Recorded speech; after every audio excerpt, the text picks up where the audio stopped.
at the Lincoln Auction Rooms with William. It's the Lord Cormack Sale, and the gentleman in question is right behind us, William. Yeah, we're just in the process of hanging the pictures, getting the sale ready for next week. So we're on the rostrum now here.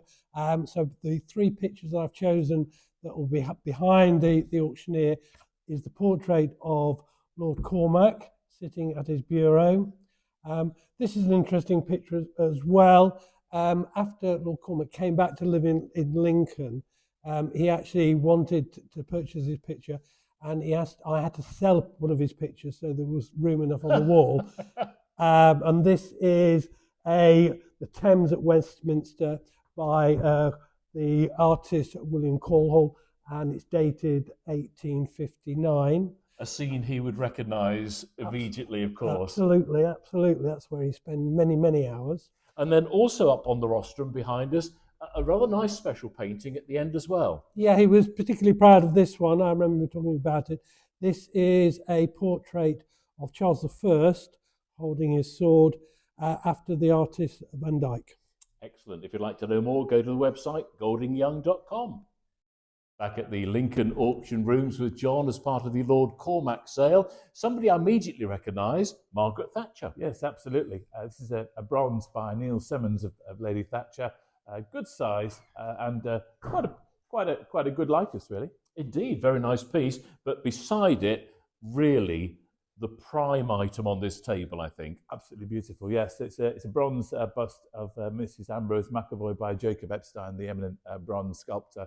This is a very nice piece. Lots of interesting provenance relating back to the Epstein estate as well underneath. And this is typical of his work, isn't it? Absolutely. Yeah, no, it's a really good example with a lot of it good history as well. If you'd like to know more, go to the website goldingyoung.com. In the Lincoln Auction Rooms with William as part of the Lord Cormack Sale. Tell me a bit about this artwork behind us. A magnificent piece, isn't it? This one, Lord Cormack was again very, very proud of, and had it in the entrance hall at the house at Minster Yard.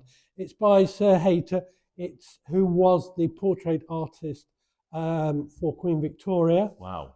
And this is again a portrait of a young maiden, and looked absolutely stunning in the hallway. Along here as well, we've got more pictures I'm working through at the moment. This one here, which I must admit I thought was Lincoln Cathedral, but it's actually Lichfield Cathedral. Plenty of other of Lincoln Cathedral at the bottom, though. We've Certainly seen is. plenty of those. We're working through. This is just a small portion of the pictures. More cathedrals, some 18th century works. This one here is the coronation of Queen Victoria. And then finally, this picture here, which Lord Cormack thought was by a portrait of Disraeli, but we've yet to substantiate that, but there is some paperwork on the way. Oh, okay. Watch this space. If you'd like to know more, go to the website goldingyoung.com. Back in the Lincoln Auction Rooms as part of the Lord Cormack Sale. John, lots of furniture, including this nice piece. It is. It's a rather pretty little 19th century writing table.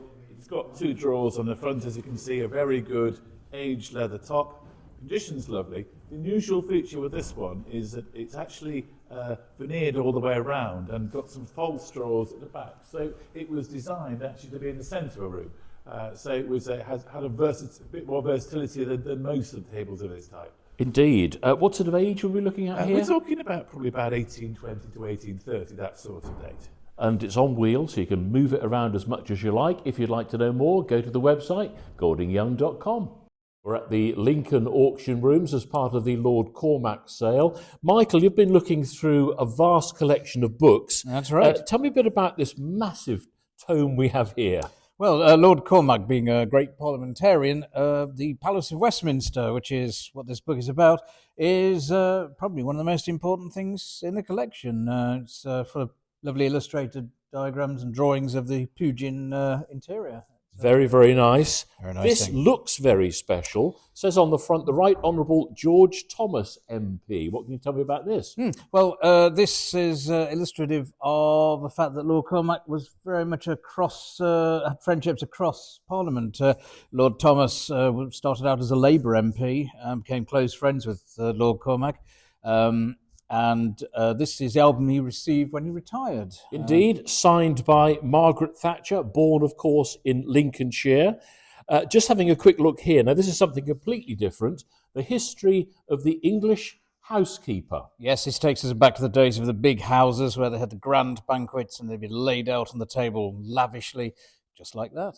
Indeed, it says on here, hair soup at the bottom, transparent soup at the top, and lots of other things in between. Perfectly clear. Obviously, an older book, that one, but we come up to date, sort of, 20, 30 years old for this. That's right, yes. Everybody seems to think that it's only really old books that have value, but this is quite a limited edition of quite a desirable work, reproduction of something that was published earlier in the 1930s. And it's very collectible, and we've got many others like it in the Cormack Library. Indeed. If you'd like to know more, go to the website, goldingyoung.com.